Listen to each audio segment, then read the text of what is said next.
왜 내 자식만 유독 이토록 일이 막힐까? 왜 다른 집 아이들은 잘 풀리는데 우리 아이만 유난히 고생을 거듭하는 걸까? 부모라면 누구나 평생 가슴에 품고 살아가는 물음입니다. 같은 부모에게서 태어나 같이 자라며 비슷한 것을 배우고 익혔건만 어째서 저 아이만 저토록 험한 길을 가야 하나? 속으로 몇 번이고 되뇌며 가슴을 쓸어내립니다. 어떤 자식은 조금만 애써도 길이 술술 열려 집안을 든든히 세우고 이웃들 부러움까지 사는데 또 어떤 자식은 밤낮으로 애를 써도 뜻대로 되는 일이 하나 없어 결국 어깨를 축 늘어뜨린 채 부모 마음까지 함께 무겁게 합니다. 부모라서 할 수 있는 건 결국 함께 한숨 짓는 것뿐일 때 그 서러움과 답답함이 밤마다 잠을 깨웁니다. 그러다 문득 혹시 내가 못난 탓인가? 내가 못 배운 업보가 저 아이에게까지 미친 건 아닐까? 하는 자책이 올라와 혼자 조용히 눈물을 훔치곤 합니다. 세상 사람들은 쉽게 말합니다. 팔자가 그렇다. 조상에서 무슨 업이 있어서 그렇다. 그 말이 처음엔 위로가 되는 듯해도 결국 부모 가슴에는 더 큰 짐이 되어 내려앉습니다. 어쩔 수 없다는 체념과 이미 정해진 운명이라는 두려움이 더 깊은 한숨을 불러올 뿐입니다. 그렇다면 부처님께서는 이 물음에 무엇이라 답하셨을까요? 과연 부모의 업이 자식의 운명을 막을 수 있는지, 그리고 그 업은 어떻게 풀어야 하는지, 오늘 이 이야기를 통해 조금이나마 그 실마리를 함께 찾아보려 합니다. 부모의 업이 자식에게 이어지는 까닭. 부처님께서는 세상 사람들이 쉽게 넘기던 이 질문에 아주 분명히 답하셨습니다. 부모의 업이 자식에게 이어진다. 이는 단순히 조상의 덕을 이어받는다는 속된 말이 아닙니다. 부처님께서 말씀하신 업은 곧 마음에서 비롯된 행위의 씨앗입니다.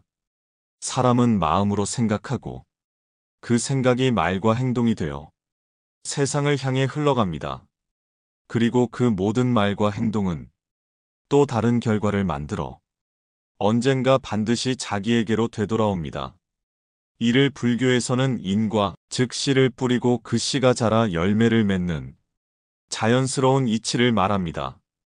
부처님께서는 모든 것은 마음에서 비롯된다고 하셨습니다. 부모가 마음속에 탐욕을 품고 남을 해치며 미움을 길러왔다면 그 업이 부모 자신의 삶에만 머무는 것이 아니라 가장 가까운 인연에게까지 그림자처럼 드리워집니다. 이것이 바로 피보다 무서운 업의 유전입니다. 부모가 지은 업은 핏줄을 따라가듯 자식의 삶에까지 스며들어 알게 모르게 그 길을 막거나 걸림돌을 만들곤 합니다.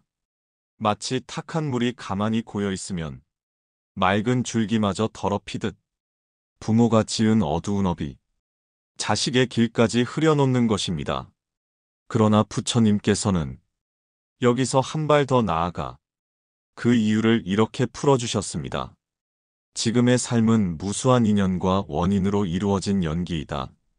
부모가 쌓아온 업이 자식에게 미치는 것도 이 연기의 법칙 속에 있습니다. 우리는 단순히 피 한 방울로만 이어진 관계가 아닙니다. 마음으로 맺어진 인연이 더 크고 더 깊어 그 마음의 업이 그대로 자식에게 전해집니다. 그러니 자식을 생각한다면 무엇보다 부모된 내가 어떤 마음을 품고 어떤 말을 하고 어떤 행을 쌓으며 살아왔는지 돌아보아야 합니다. 그 마음이 결국 자식의 삶에도 작게 혹은 크게 흐르게 될 것이기 때문입니다. 자식을 막는 부모의 업, 그 실상. 부처님께서는 말씀하셨습니다. 부모가 지은 탐욕과 성냄, 그 그림자가 자식에게까지 들이운다. 이 말은 단순히 도덕적으로 살라는 훈계가 아닙니다. 부모가 탐욕으로 남을 속이고 미움으로 남을 다치게 하고 시기와 질투로 남을 깎아내린 그 마음이 자식에게까지 그림자처럼 따라가 하는 일마다 막히게 만든다는 아주 깊은 이치입니다. 마치 숲길에 들이운 어두운 그림자가 햇볕조차 가로막듯 부모의 어두운 업은 자식의 발밑까지 내려와 걷는 길을 거칠게 만듭니다. 부처님께서 어느 날 이와 관련하여 들려주신 말씀이 있습니다. 남을 해친 업은 그 대가를 반드시 받는다. 그 대가는 때로는 너의 길을 막고 때로는 내 자식의 발목을 붙잡는다. 부모는 평생 자식을 위해 발버둥치며 살았다고 여기지만 무심코 내뱉은 말과 잠시 스쳐간 마음속 탐욕과 분노가 쌓이고 쌓여 알게 모르게 자식의 삶을 무겁게 합니다. 세상 사람들은 흔히 말합니다. 말이 씨가 된다. 이 말 또한 부처님 가르침과 다르지 않습니다. 부모가 내뱉은 말 한마디. 너는 도무지 하는 게 안 돼. 넌 왜 그것밖에 못하니? 이런 독이 담긴 말들은 씨앗이 되어 자식의 가슴속 깊은 곳에서 그 운명마저 조금씩 비틀어갑니다. 부처님께서는 부모가 무심코 지은 업이 자식에게 장애가 되는 순간들을 아주 안타까워하셨습니다. 그리고 분명히 말씀하셨습니다. 부모가 마음을 바꾸면 자식의 운명도 달라진다. 남을 돕고 남의 허물을 덮어주며 남의 기쁨을 진심으로 함께 기뻐할 때 그 마음에서 맺힌 복이 자식의 길을 열어준다. 부처님이 전하신 업을 소멸하는 길. 부처님께서는 자식의 길이 막히는 까닭이 부모의 탐욕과 성냄, 어리석음에서 비롯된 업이라 하셨지만 동시에 그 업을 녹이는 길도 자세히 가르쳐 주셨습니다. 그 첫걸음은 참회입니다. 부처님께서는 말씀하셨습니다. 먼저 자신의 허물을 깨닫고 마음속 깊이 뉘우치라. 참회의 눈물이 마른 땅에 내리는 단비가 되어 업장을 서서히 씻어낼 것이다. 우리는 자식을 위해서라면 무엇이든 하겠노라 다짐하면서도 정작 자신이 지금까지 어떤 탐욕을 부리고 어떤 화를 내며 살았는지는 돌아보지 못할 때가 많습니다. 그러나 업은 내가 보지 않는다고 해서 사라지는 것이 아닙니다. 마음속에 쌓인 어두운 찌꺼기들은 때가 되어 반드시 가장 약한 고리로 흘러가 자식의 삶을 막기도 합니다. 부처님께서는 그러므로 참회를 시작으로 복을 지으라 하셨습니다. 복을 지으면 그 복이 자식에게까지 전해진다. 남을 돕고 남을 덮어주며 남의 기쁨을 함께 기뻐하는 마음이 곧 업을 씻는 길이다. 선행은 단순히 좋은 일을 해서 칭찬을 받으라는 뜻이 아닙니다. 내 마음에 탐욕과 미움이 들어올 틈을 없애는 것입니다.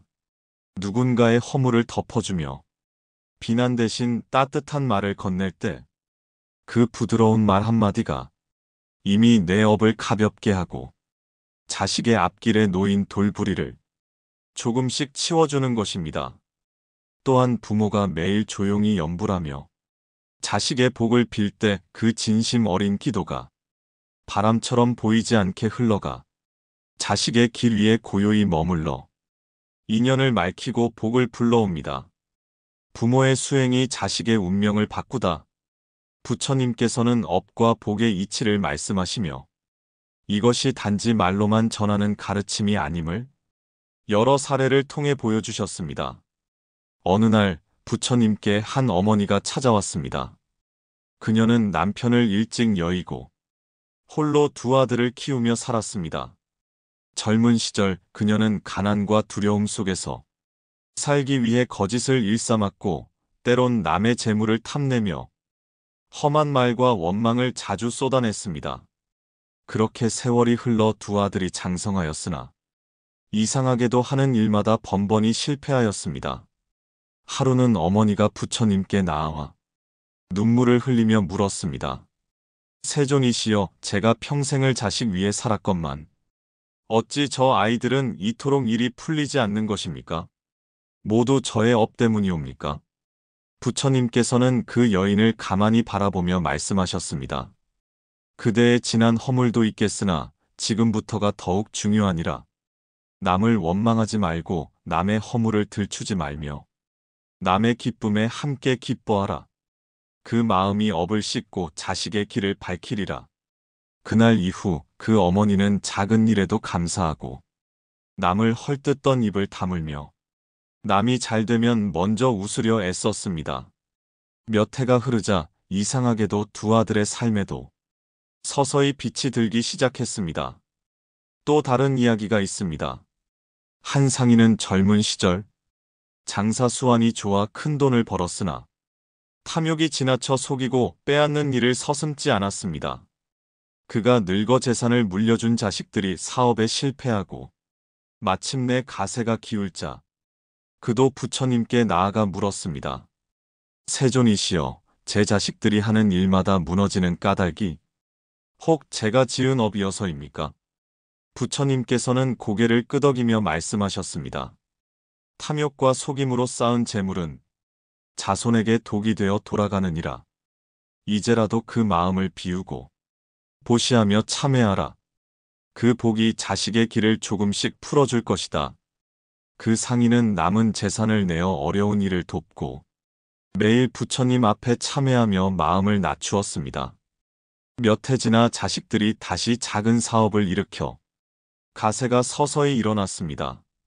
이처럼 부모의 수행은 그 마음이 맑아짐과 동시에 자식의 길까지 맑게 씻어줍니다. 내가 오늘 바꾸는 마음 하나가 자식의 앞날을 틔우는 새로운 복의 씨앗이 되는 것입니다. 부모가 오늘부터 실천할 5가지. 부처님께서는 말씀하셨습니다. 부모가 마음을 바꾸면 자식의 운명도 달라진다. 그 길은 멀고도 먼 것 같지만 사실은 아주 작고 사소한 곳에서부터 시작됩니다. 첫째, 탐욕과 성냄을 내려놓는 연습을 하십시오. 남과 자신을 자꾸만 비교하며 더 가지려 애쓰는 마음. 내 뜻대로 되지 않는다고 곧장 성을 내는 마음을 조금씩 내려놓아 보십시오. 부처님께서는 마음이 고요하면 복이 머문다. 이렇게 가르치셨습니다. 마음을 탐욕과 분노로 흔들지 않는 것이 곧 업을 막고 복을 쌓는 첫걸음입니다. 둘째, 자식을 위해 매일 감사하고 기도하십시오. 불평 대신 작은 것이라도 감사한 마음을 품고 부처님께 자식을 위한 복을 빌어보십시오. 감사와 기도는 부모의 마음을 맑히고 그 마음에서 생긴 복이 조용히 자식의 길에 머물러 막힌 인연을 서서히 풀어줍니다. 셋째, 자식에게 덕스러운 말을 건네십시오. 부처님께서 말이 씨가 된다고 하셨듯 부모의 한마디가 자식의 마음밭에 깊이 심어집니다. 너는 잘 될 거야. 네가 있어서 나는 참 고맙다. 이런 따뜻한 말들이 자식의 운명을 부드럽게 바꾸어 갑니다. 넷째, 작지만 꾸준히 선행을 쌓으십시오. 사소한 일이라도 남을 돕고 허물을 덮어주며 남의 기쁨을 진심으로 함께 기뻐해 보십시오. 그 공덕이 내 삶을 맑히고 그 맑음이 자식에게까지 고요히 흘러들어갑니다. 다섯째, 부처님께 귀의하며 삶을 맑히십시오. 매일 잠시라도 부처님을 떠올리며 마음을 가만히 고요히 두십시오. 마음이 고요해지면 탐욕과 미움이 서서히 잦아들고 그 자리에 연꽃 같은 자비가 피어납니다. 부처님께 귀의하는 그 마음 하나가 곧 복의 씨앗이 되어 내 자식의 길을 조용히 밝힙니다. 부모의 깨달음이 자식의 복이 된다.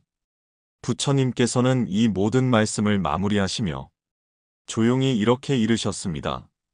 내가 바뀌면 업이 녹는다.